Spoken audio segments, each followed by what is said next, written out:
जय हिंद स्टूडेंट्स, स्वागत है आप सभी का आपके अपने यूट्यूब चैनल ज्ञान ऑनलाइन क्लासेस पर। आज के इस वीडियो में हम चर्चा करने वाले हैं वर्ष 2025 के जो माह है अप्रैल मई जून। जून का अभी 17 तारीख है, 17 जून। तो अप्रैल मई जून से संबंधित नेशनल और इंटरनेशनल ताज़ा तरीन करेंट अफेयर पर हम चर्चा करने वाले, ठीक है। इस वीडियो में हम राष्ट्रीय एवं अंतर्राष्ट्रीय प्रमुख जो करेंट अफेयर है उस पर पूरा डिटेल से चर्चा करने वाले हैं पीडीएफ के माध्यम से। यह जो वीडियो है, चाहे आप राष्ट्रीय स्तर के किसी एग्ज़ाम की तैयारी कर रहे हों या राज्य स्तर के किसी एग्ज़ाम की तैयारी कर रहे हो, दोनों के लिए ही समान रूप से उपयोगी होगा। हालांकि इसमें कोई वीडियो आपको हम फेस के साथ में नहीं दिखा रहे हैं, लेकिन जो कंटेंट हमने निकाला है अति महत्वपूर्ण है। निश्चित रूप से एक बार पढ़ के जाइए। हमारे इस पीडीएफ वाला जो वीडियो है करेंट अफेयर का, इससे बहुत ही ज़्यादा करेंट अफेयर जो है एग्ज़ाम में आता है, ठीक है। ये हम खुद भी अनुभव किए हैं, क्योंकि इसी को पढ़ करके हम खुद भी एग्ज़ाम देने जाते हैं, ठीक। तो वही कंटेंट डायरेक्ट नोट्स से पीडीएफ के माध्यम से आपको प्रोवाइड किया जा रहा है। निश्चित रूप से भरोसा कीजिए। चलिए, तो बिना देर किए स्टार्ट करते हैं। हाँ, एक रिक्वेस्ट है, वीडियो में आगे बढ़ने से पहले चैनल में यदि पहली बार आए हैं तो चैनल को सब्सक्राइब ज़रूर कीजिए और वीडियो को ज़्यादा से ज़्यादा लाइक कीजिए, शेयर कीजिए और कमेंट कीजिए, ठीक है। चलिए, तो बढ़ते हैं आगे। निश्चित रूप से वीडियो थोड़ा लंबा होगा, धैर्य के साथ में पूरा देखेंगे और हो सके तो आप नोट्स बनाते हुए भी इसको चलेंगे, ठीक है। चलिए, तो आज के इस करेंट अफेयर, नेशनल और इंटरनेशनल करेंट अफेयर के वीडियो में सबसे पहला जो हमारा कंटेंट है वो निकल के आ रहा है वर्ल्ड एयर क्वालिटी रिपोर्ट 2024, ठीक है। वायु की जो गुणवत्ता है, क्वालिटी है, उसको लेकर के रिपोर्ट है वर्ष 2024 का, जिसमें भारत का सर्वाधिक प्रदूषित शहर जो है बर्नीहाट मेघालय को बताया गया है, ठीक है जी। ये देखिए, यहाँ पे हमने लिखा है भारत का सर्वाधिक प्रदूषित शहर बर्नीहाट मेघालय का है। भारत दुनिया का 5वां सबसे प्रदूषित देश है, ठीक। विश्व में सर्वाधिक प्रदूषित राजधानी हमारी न्यू दिल्ली, जो भारत की राजधानी है, इसको इस रिपोर्ट में बताई गई है, ठीक है। चलिए, तो ये करंट अफेयर आपको समझ में आ गया, वर्ल्ड एयर क्वालिटी रिपोर्ट। आप देखिए, पीडीएफ भी है तो सुनेंगे, नोट भी करते चलेंगे। मैं थोड़ा आगे बढ़ रहा हूँ, ठीक है, थोड़े स्पीड के साथ। देश की पहली महिला विधि सचिव अंजू राठी राणा जी को बनाया गया है और ऑस्ट्रिया के नए जो चांसलर है क्रिश्चियन स्टॉकर, ठीक। ये क्वेश्चन इंपॉर्टेंट हो सकता है। देखिए, हमारे व्यापम और पीएससी के एक ट्रेंड रहा है, अक्सर जर्मनी के चांसलर कौन है करके बार बार क्वेश्चन पूछा जाता था, ठीक है। तो हो सकता है इस बार ट्रेंड चेंज करके जर्मनी का चांसलर ना पूछ करके ऑस्ट्रिया का जो चांसलर है वो पूछ दे, तो याद रखेंगे क्रिश्चियन स्टॉकर। देखिए, यहाँ ट्र है ना, क्री ऐसे करके ट ऐसे याद कर सकते हैं, थोड़ा शब्दों को मिला करके, ठीक है। क्रिश्चियन स्टॉकर कहाँ के चांसलर बने हैं जी? तो ऑस्ट्रिया के, ठीक। चलिए अगला, हाँ, यहाँ याद रखना ऑस्ट्रेलिया नहीं लिखा है ना, ऑस्ट्रिया। ऑस्ट्रिया एक अलग से देश है, ठीक।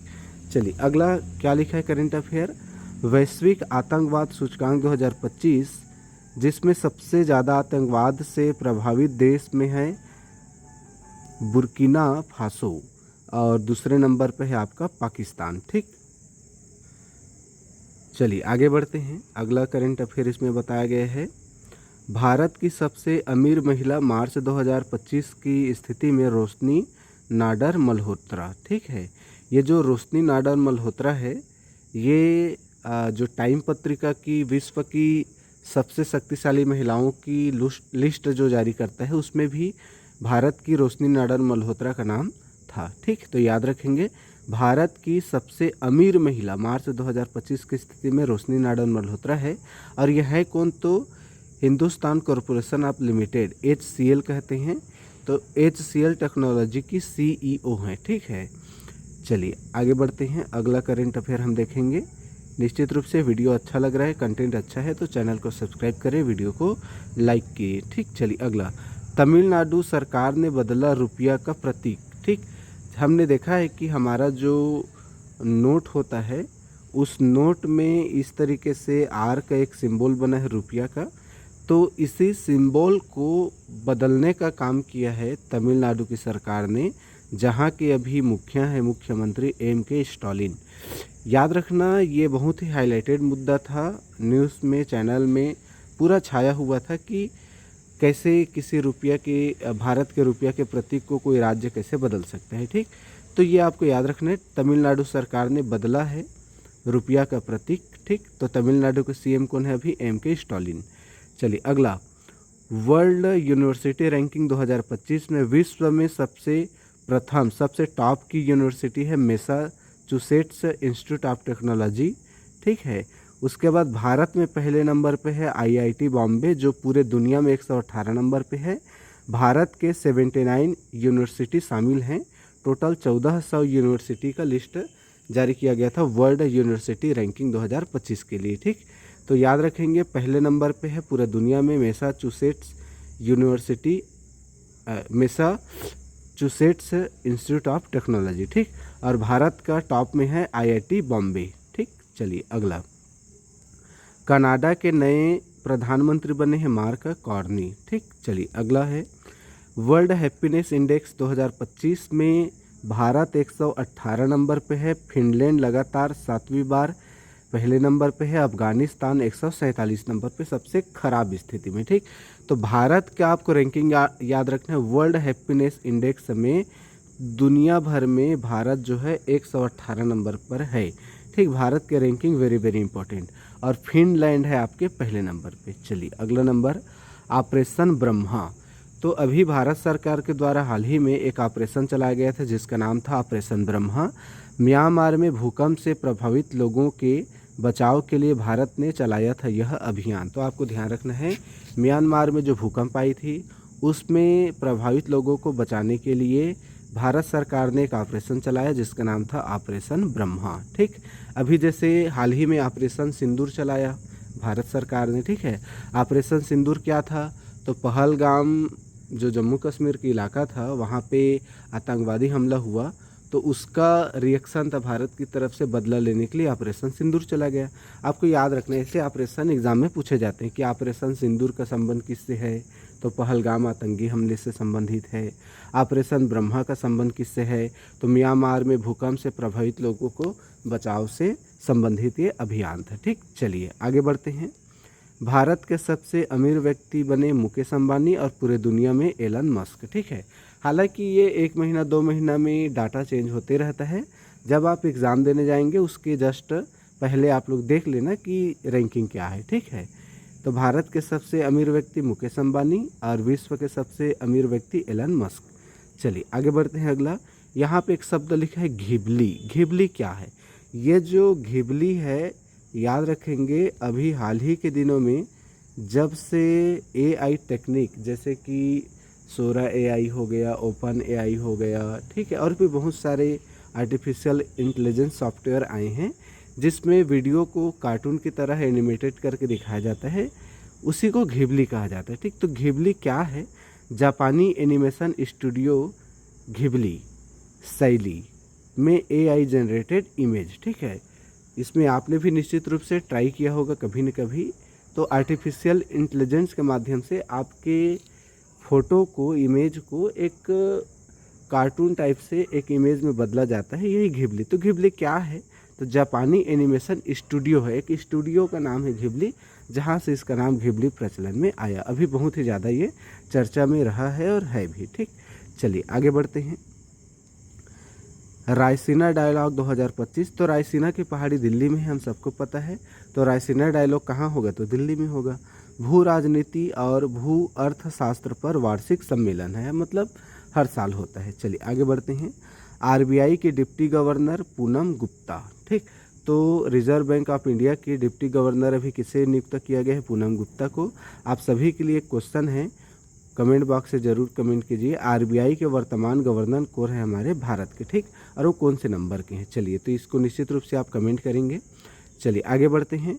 कॉमनवेल्थ ऑफ नेशंस की पहली अफ्रीकी महिला महासचिव बनी है शर्ली बोत्चवे। ठीक, तो ये नाम आप लोग थोड़ा पढ़ लेना, हल्का सा हमारे लिए अटपटा लगता है। बो आधा त च वे। ठीक, तो ये है क्या चीज़, इनको देखना है। ठीक है, कॉमनवेल्थ ऑफ नेशंस की पहली अफ्रीकी महिला महासचिव शर्ली बोत्चवे। ठीक, चलिए अगला, छठवीं बिम्स्टेक समिट 2025 थाईलैंड में हुआ या होने वाला है। ठीक, नाम याद रखेंगे, छठवीं बिम्स्टेक शिखर सम्मेलन कहाँ है? थाईलैंड में। अगला, एशिया का पहला वर्टिकल लिफ्ट रेलवे समुद्री पुल नया पंबन ब्रिज, तो रामेश्वरम तमिलनाडु में इसको बनाया जा रहा है। देखिए, जो भी चीज़ पहला होता है खास करके भारत में, इसको आपको अच्छे से याद रखना है। एशिया का पहला वर्टिकल लिफ्ट रेलवे समुद्री पुल, जिसको हम बोल सकते हैं नया पंबन ब्रिज, रामेश्वरम तमिलनाडु में बनाया जा रहा है।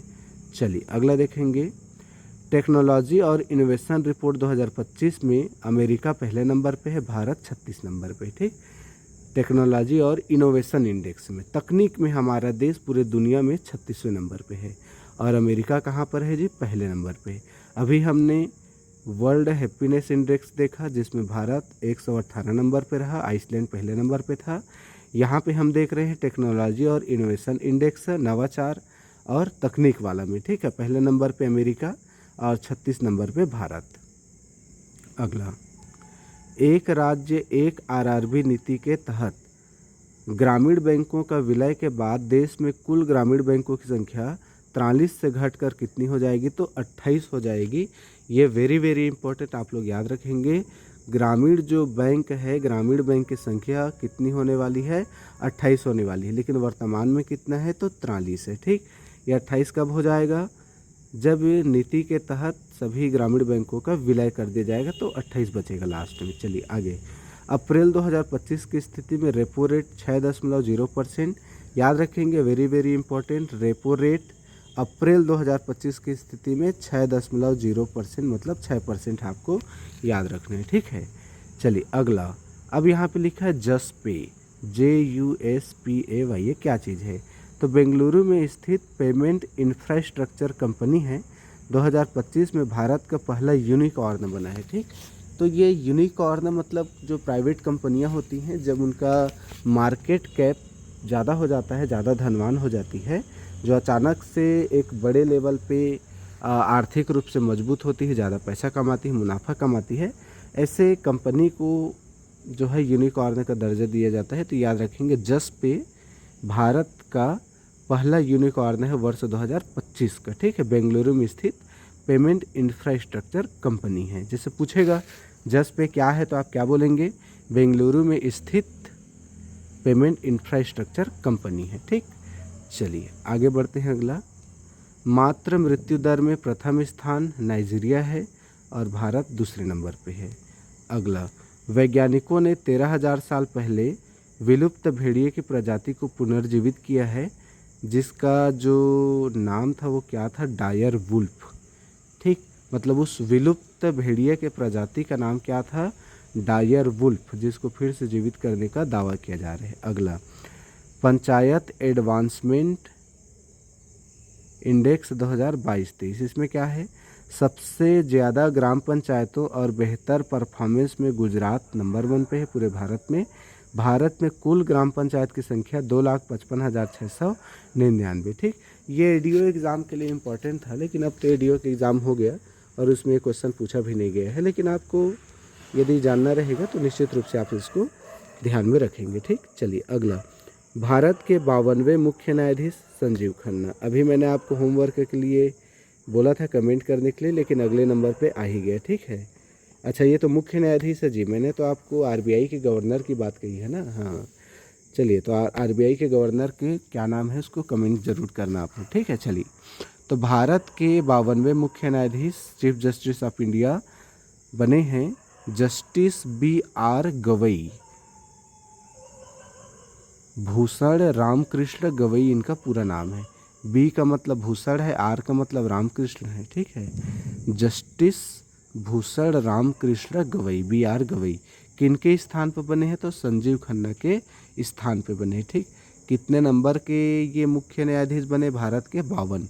आपको सब याद करके जाना है। ठीक है, चलिए, BR गवई का नाम याद रखेंगे, पूरा नाम भूषण रामकृष्ण गवई। अगला, यूनेस्को की memory of the world register में शामिल भारतीय पांडुलिपियाँ 2 है, एक भगवत गीता है, एक नाट्य शास्त्र है। ठीक, ये आपको ध्यान रखना है। जो अभी हाल ही में शामिल हुआ है, कुल मिला के 14 हो गए। ठीक है। अनुसूचित जाति उपवर्गीकरण आरक्षण को लागू करने वाला भारत का पहला राज्य तेलंगाना है, दूसरा राज्य है आंध्र प्रदेश। ठीक, याद रखेंगे जो भी पहला रहता है। अनुसूचित जाति उपवर्गीकरण जैसे कि ओबीसी में नॉन क्रीमी लेयर और क्रीमी लेयर बनाए गए ना, वैसे ही अनुसूचित जो जाति हैं उनमें भी creamy layer non creamy layer वाला जो कॉन्सेप्ट है उसको लागू करने वाला भारत का पहला राज्य तेलंगाना है, दूसरा आंध्र प्रदेश है। ये आपको याद रखें। ठीक, चलिए अगला। पहलगांव जम्मू एंड कश्मीर में हुआ आतंकी हमला, 29 की मौत हुई। ठीक है। सिंधु जल समझौता 1960 को इसके तहत रद्द कर दिया गया। मैंने बताया इससे निपटने के लिए भारत सरकार ने ऑपरेशन सिंदूर भी चलाया। ठीक है। चलिए आगे बढ़ते हैं। पोप फ्रांसिस का निधन। पोप फ्रांसिस कौन है तो आपको ध्यान रखना है। देखिए, ये जो पोप फ्रांसिस है कैथोलिक ईसाई समुदाय के प्रमुख थे। ठीक है। ईसाई समुदाय में 2 मुख्य होते हैं, एक कैथोलिक और एक प्रोटेस्टेंट। ठीक, एक और होता है मोनो करके, जो दोनों का तो यहाँ पे याद रखना है कैथोलिक ईसाई समुदाय के प्रमुख जो होते हैं उनको कहता है पोप। तो नाम है इनका पोप फ्रांसिस, जिनका निधन हो गया। ठीक, अब इनके जगह पे नए पोप बने हैं जिनका नाम है पोप लियो 14। ठीक, पोप लियो 14 कैथोलिक समुदाय का सबसे बड़ा पद होता है पोप। तो याद रखेंगे निधन हुआ है पोप फ्रांसिस का, जिसके जगह पे नए पोप बने हैं पोप लियो 14। चलिए आगे। सर्वम एआई, सर्वम artificial intelligence large language model बनाने के लिए भारत सरकार द्वारा अधिकृत पहला स्वदेशी स्टार्टअप है। मतलब भारत सरकार जो अपना एआई मॉडल बनवा रही है उसको किस कंपनी को इन्होंने दिया है? सर्वम एआई को दिया है, ये आपको याद रखना है। चलिए अगला। वर्ल्ड प्रेस फ्रीडम इंडेक्स 2025 में पहले नंबर पे नॉर्वे है, भारत 151। बहुत बहुत बधाई हो भारत की मीडिया को, जो सबसे खराब घटिया पोजीशन में भारत को लाने में आप सबका अहम योगदान है। ठीक है, आप सभी धन्यवाद के पात्र हैं, है ना। आप भी कमेंट कर सकते हैं, जो भी बोलने का मन करे निश्चित रूप से बोलिए, कमेंट बॉक्स है सबके लिए खुला है। ठीक है। चलिए, तो वर्ल्ड प्रेस फ्रीडम इंडेक्स में दुनिया में पहले नंबर पे है नॉर्वे और भारत की बहुत दयनीय स्थिति है, 151 नंबर पे हमारा प्यारा भारत है। ठीक, उसके बाद में ग्लोबल मिलिट्री खर्च 2025 के मामले में पहले नंबर पे अमेरिका है, जो अपने मिलिट्री पर सेना पर सबसे ज़्यादा खर्च करती है। भारत की स्थान 5वां है जी। ठीक है, तो मिलिट्री खर्च के मामले में भारत 5वें नंबर पे है पूरे दुनिया में, जो अपनी सेना पर मिलिट्री पर सबसे ज़्यादा खर्च करती है। अमेरिका पहले नंबर पे है। निश्चित रूप से भारत सरकार को चाहिए और खर्च करें। ठीक, चलिए आगे बढ़ते हैं। एंथनी अल्बनीज ऑस्ट्रेलिया के प्रधानमंत्री बने हैं। ठीक है। ऑपरेशन सिंदूर भारत और पाकिस्तान, अभी मैंने बताया भारत ने पाकिस्तान के खिलाफ चलाया पहलगांव हमले का बदला लेने के लिए।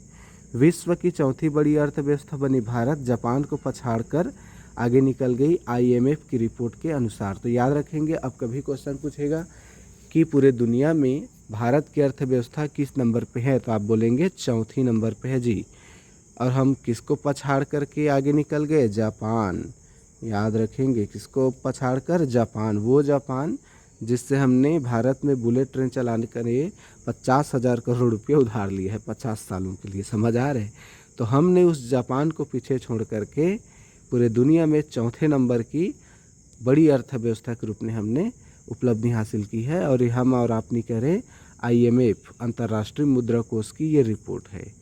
चलिए आगे। अजय कुमार UPSC के नए अध्यक्ष बने हैं। ठीक है। अगला, जस्टिस भूषण रामकृष्ण गवई, अभी मैंने बताया ये अभी 52वें मुख्य न्यायाधीश बने हैं। पहले बौद्ध मुख्य न्यायाधीश है, संजीव खन्ना के स्थान पे बने हैं। चलिए आगे देखते हैं। देखिए, यदि आप वीडियो में अभी तक रुक गए हैं 20 मिनट तक, तो निश्चित रूप से आप अपने भविष्य के लिए निश्चित रूप से गंभीर हैं, चिंतित हैं, आप कुछ करना चाहते हैं। ये करंट अफेयर आप ही के लिए है। अभी तक चैनल को सब्सक्राइब नहीं किया, कर लीजिए, क्योंकि आगे और बहुत सारे करंट अफेयर और अन्य प्रमुख घटनाओं पर वीडियो आपको मिलते रहने वाला है। चैनल को सब्सक्राइब जरूर करके रखें, बेल आइकन के बटन को दबाएं, लाइक करें, शेयर करें, ज़्यादा से ज़्यादा कमेंट करें। चलिए आते हैं वापस वीडियो में। अगला हमारा करेंट अफेयर का टॉपिक है G7 शिखर सम्मेलन 2025 कहाँ होने वाला है, तो 15 से 17 जून अभी कनाडा में ये चल रहा है, ठीक है। अगला, भारत की जनगणना 2026 से होने वाली है, जिसके लिए अधिसूचना भी जारी कर दी गई है, 2 चरणों में होगा करके। 1 मार्च 2027 को जो जनगणना होगी उसकी घोषणा कर दी जाएगी, ठीक। याद रखेंगे भारत की ये 16वीं जनगणना होगी, वर्ष 2027 में हो रहा है, ठीक है। और इसमें पहली बार जाति के आधार पर भी जनगणना आपको बताया जाए, किस जाति की कितनी जनसंख्या है हमारे भारत में, ठीक। तो निश्चित रूप से वर्ष 2027 का वेट कीजिए। यदि आपको लग रहा है कि मैं 1-2 साल में मर जाऊंगा करके, तो मरिए मत, इंतज़ार कीजिए। भारत की जनगणना कितनी है उसको जानिए, है ना, किस जाति की जनसंख्या कितनी ये भी जानिए, उसके बाद निश्चित रूप से आप मर जाइए, है ना, क्योंकि जनगणना में आपका नाम आना चाहिए। समझ आ रहा है? चलिए आगे बढ़ते हैं। कम से कम इस उम्मीद में तो आप जीते रहिए ना कि हाँ जनगणना में मैं भी आऊँगा, मेरा भी योगदान रहेगा करके, ठीक। चलिए, उम्मीद अच्छी चीज़ है, हमेशा बरकरार रखिए, उम्मीद हमें जीने की राह देती है। अगले, भारत का सबसे बड़ा FDI फॉरेन डिपॉजिट इन्वेस्टमेंट भागीदार सिंगापुर है 2024-25 वित्त वर्ष में। वेरी वेरी इंपॉर्टेंट ये प्रश्न है, आप कुछ भी पढ़ो या मत पढ़ो लेकिन इसको पढ़ के जरूर जाना। भारत का सबसे बड़ा फॉरेन डिपॉजिट इन्वेस्टमेंट भागीदार मतलब विदेशी प्रत्यक्ष निवेश करने वाला जो देश है 2024-25 वित्त वर्ष में, याद रखेंगे सिंगापुर। 2 ही देश हैं, एक सिंगापुर है, एक मॉरिशस है, जो हमेशा टॉप पे रहते हैं, तो कभी सिंगापुर तो कभी मॉरिशस, लेकिन लगातार कुछ 3-4 वर्षों से सिंगापुर नंबर 1 पे है। ये हर एक वित्त वर्ष के हिसाब से याद रखेंगे, जैसे मैंने अभी आपको बता दिया, तो ये वित्त वर्ष 2024-25 की स्थिति में है। अब इसी को अब वित्त वर्ष 25-26 में आएगा तो देख लेना उसमें कौन सा देश विदेशी प्रत्यक्ष निवेश करने वाला, सबसे ज़्यादा निवेश करने वाला देश है। ये रट के मत चल देना कि सिंगापुर और मॉरिशस है तो ऑप्शन मार देना, ऐसा नहीं। सिंगापुर वर्ष 2024-25 में भारत में सबसे ज़्यादा विदेशी प्रत्यक्ष निवेश करने वाला देश है सिंगापुर। अगला, भारत के पूर्ण साक्षरता वाले राज्य एक मिजोरम है और एक गोवा है, ठीक। अब पूर्ण साक्षरता का मतलब 100% नहीं, भारत सरकार की जो जनगणना आयुक्त है, जनगणना ऑफिस, उन्होंने कहा है जिस राज्य की जनसंख्या का 95% से ज़्यादा यदि साक्षर है तो उसको पूर्ण साक्षर मान लिया जाएगा। तो इस आधार पे भारत के पूर्ण साक्षरता वाले 2 राज्य हैं वर्तमान में जिन्होंने अपने आप को पूर्ण साक्षर राज्य घोषित किया है, एक मिजोरम है और एक गोवा है। ये आपको याद रखना है जी, बहुत इंपॉर्टेंट है। अगला, ऑपरेशन शील्ड, तो पाक की सीमा से सटे हुए राज्यों में भारत सरकार ने हाल ही में ऑपरेशन शील्ड चलाया। ये अभी जो ऑपरेशन सिंदूर चला था उसी के साथ साथ ऑपरेशन शील्ड भी चला था। 3 ऑपरेशन अभी मैंने बताया, एक ऑपरेशन ब्रह्मा म्यांमार में भूकंप से बचे प्रभावित लोगों को बचाने के लिए, दूसरा ऑपरेशन सिंदूर पहलगांव आतंकी हमले से संबंधित है, और ऑपरेशन शील्ड भी पहलगांव आतंकी हमले से संबंधित है, जिसके तहत भारत की सीमा से सटे राज्यों में इसको चलाया गया था। चलिए आगे बढ़ते हैं। अगला, न्यूनतम समर्थन मूल्य वर्ष 2025-26 के लिए खरीफ फसल के लिए जारी कर दिया। खरीफ फसल मतलब जो अभी जून में बोया जाता है और उधर जून के बाद में जून, जुलाई, अगस्त, सितंबर, अक्टूबर, नवंबर में काटा जाएगा, ठीक है जी, जिसको दिसंबर, जनवरी में हम मंडी में लेकर के बेचते हैं, जैसे धान वगैरह। अभी खरीफ फसल जो बरसात के दिन में लगाया जाता है। तो न्यूनतम समर्थन मूल्य वर्ष 2025 के लिए भारत सरकार ने जारी किया, जिसके तहत सामान्य धान का जो कीमत है 2,369 रुपया प्रति क्विंटल है, और ग्रेड ए धान का है 2,389 रुपया, जिससे ये पता चलता है कि 69 रुपये की बढ़ोतरी हुई। याद रखेंगे पिछले वित्त वर्ष के मुकाबले इस वित्त वर्ष में धान का जो समर्थन मूल्य है उसमें 69 रुपये की बढ़ोतरी हुई है, और 69 रुपये की बढ़ोतरी होने के साथ वर्तमान में सामान्य धान का जो न्यूनतम समर्थन मूल्य है 2,369 रुपया प्रति क्विंटल है, और ग्रेड ए का है 2,389 रुपया प्रति क्विंटल। ये आपको याद रखना, ठीक है। सबसे ज़्यादा समर्थन मूल्य इस वित्त वर्ष 2025-26 में किसका है? तिल का है। तो कितना है? 9,846 रुपया सबसे ज़्यादा एमएसपी। ठीक, तो कितने फसलों के लिए एमएसपी जारी किया जाता है? 23। ये क्वेश्चन 1000 बार पूछा जा चुका है कि भारत सरकार खरीफ फसल के लिए कितने फसलों के लिए एमएसपी जारी करता है, तो याद रखेंगे 23। चलिए, तो जो काम का चीज़ है मैंने आपको बता दिया। अगला, मानव विकास सूचकांक मई 2025 में जारी किया गया, जिसमें पहले स्थान पे आइसलैंड है और भारत 130 नंबर पे। याद रखेंगे, ये वेरी वेरी इंपॉर्टेंट। मानव विकास सूचकांक ह्यूमन डेवलपमेंट इंडेक्स में भारत वर्तमान में कितने नंबर पे? 130 नंबर पे। खुशहाल वाला में तो हमने आपको बता ही था कितने नंबर पे हम खुशहाल हैं करके, है ना। आतंकवाद में भी हमने देखा 151 नंबर पे हम लोग। ठीक है, तो ये जितने भी इंडेक्स वगैरह हैं याद रखेंगे, क्वेश्चन यहाँ से बनते हैं। चलिए अगला, भारत के रामसर स्थलों की सूची। वर्तमान में भारत में टोटल रामसर स्थलों की सूची 91 है। वर्तमान में 2 नए जुड़े, 90 नंबर का खीचन फलोदी और 91 नंबर का मेनार उदयपुर। तो आपको याद रखना है, भारत में वर्तमान में रामसर स्थलों की सूची कितनी है? तो 91। ये संख्या बात आप लोग याद रखना।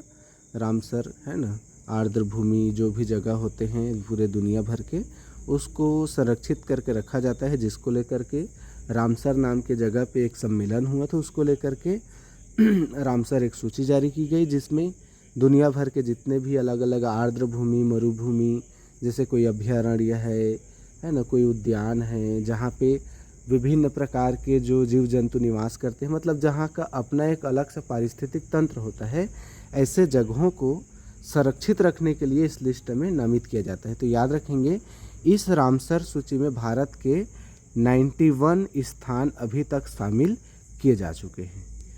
चलिए, तो इस करेंट अफेयर वीडियो में हमने 2-3 महीने के जितने भी राष्ट्रीय और अंतर्राष्ट्रीय करेंट अफेयर उसको हमने शामिल किया, पूरे डिटेल से आपको बताने का प्रयास किया। निश्चित रूप से बहुत ही ज़्यादा मेहनत के साथ, ऑथेंटिक सोर्स के साथ करेंट अफेयर को तैयार किया गया है, और इससे बाहर करेंट अफेयर आना तो बहुत मुश्किल है। ठीक है, आप खुद भी जब इसको देखेंगे करेंट को, तो निश्चित रूप से तारीफ ज़रूर करेंगे।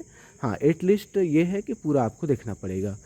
करंट का आप लोग बनाते चलिए, नोट्स से वीडियो देखते चलिए, लाइक शेयर कमेंट जरूर कीजिए, चैनल को सब्सक्राइब भी कीजिए। चलिए, तो आज की इस वीडियो में मैंने आधा घंटा में कंप्लीट आपको नेशनल और इंटरनेशनल करंट अफेयर बताया है। नेक्स्ट वीडियो में डालूंगा, उसमें आपको खेल से संबंधित मिलेगा एक ही वीडियो में। उसके बाद में एक वीडियो आएगा जिसमें आपको पुरस्कार से संबंधित पूरा मिलेगा। ठीक, तो 3-4 वीडियो आएगा जिसमें मैं कंप्लीट आपको करंट अफेयर करके दूंगा, जिसमें आपका अप्रैल, मई और जून का पूरा कंप्लीट 3 महीने का 3 वीडियो में कवर हो जाएगा। चलिए, तो मिलते हैं नेक्स्ट वीडियो में इसी आशा और विश्वास के साथ कि आपने चैनल को सब्सक्राइब किया होगा, लाइक करेंगे वीडियो को, कमेंट जरूर कीजिए, है ना। मैंने आपको होमवर्क भी दिया है इसमें कमेंट करने के लिए कि आरबीआई के प्रमुख अभी गवर्नर भारत के कौन हैं। चलिए, तो मिलते हैं नेक्स्ट वीडियो में, तब तक के लिए पढ़ते रहिए, बढ़ते रहिए, मस्त रहिए, स्वस्थ रहिए। All the best.